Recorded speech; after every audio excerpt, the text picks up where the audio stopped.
FIFA ലോകകപ്പിൽ ഇന്ന് super താരങ്ങളുടെ പോരാട്ടം. കിലിയൻ എംബാപ്പയുടെ ഫ്രാൻസ് എർലിംഗ് ഹാലൻഡിന്റെ നോർവയെ നേരിടും.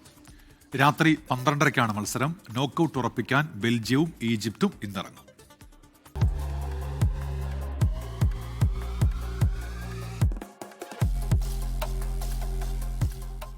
കിലിയൻ എംബപ്പെ, എർലിംഗ് ഹാലൻഡ് ലോക ഫുട്ബോളിലെ ഗോളടി യന്ത്രങ്ങൾ.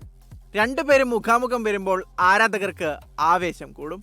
ഗ്രൂപ്പ് ഐയിൽ ഇതിനോടകം നോക്കൌട്ട് ഉറപ്പിച്ച രണ്ടുപേരുടെയും ലക്ഷ്യം സമ്പൂർണ്ണ ജയം. ഗ്രൂപ്പിലെ മറ്റൊരു മത്സരത്തിൽ സെനഗൽ ഇറാഖിനെ നേരിടും.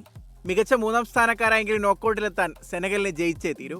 2 മത്സരങ്ങളും രാത്രി 12:30-ക്ക്. ആദ്യ മത്സരത്തിന്റെ ക്ഷീണം സൗദിക്കെതിരെ തീർത്താണ് സ്പെയിന്റെ വരവ്. യുറുഗ്വേക്കെതിരെ അവസാന മത്സരവും ജയിച്ച് ഗ്രൂപ്പ് ചാമ്പ്യന്മാരായി നോക്കൌട്ടിലെത്താനാണ് ശ്രമം. തകർപ്പൻ ഫോമിലുള്ള ഒറേസബാലിലും ലെമീൻ യമാലിലുമാണ് പ്രതീക്ഷ. മറുവശത്ത് യുറുഗ്വേക്ക് ജീവൻ മരണ പോരാട്ടമാണ്. തോൽവി പുറത്തേക്കുള്ള വഴി തുറക്കും.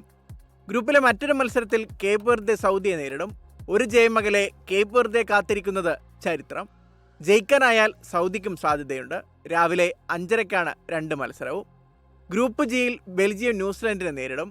നോക്കൌട്ടിലെത്താൻ 2 ടീമുകൾക്കും ജയം അനിവാര്യം. ഗ്രൂപ്പിലെ മറ്റൊരു മത്സരത്തിൽ ഈജിപ്ത് ഇറാനെ നേരിടും. മത്സരം തോൽക്കാതിരുന്നാൽ ഈജിപ്തിന് നോക്കൌട്ട് ഉറപ്പിക്കാം. മറുവശത്ത് ഇറാന് ജയിച്ചേ തീരൂ.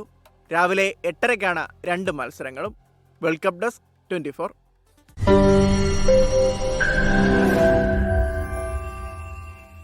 ലോകത്തെവിടെയായാലും ഏത് സമയത്തും 24 വാർത്തകളും ഓഗ്മെന്റഡ് റിയാലിറ്റി പാക്കേജുകളും എക്സ്പ്ലെയിനറുകളും വിശദമായി കാണാൻ ഞങ്ങളുടെ യൂട്യൂബ് ചാനൽ നിങ്ങൾക്ക് സബ്സ്ക്രൈബ് ചെയ്യാം.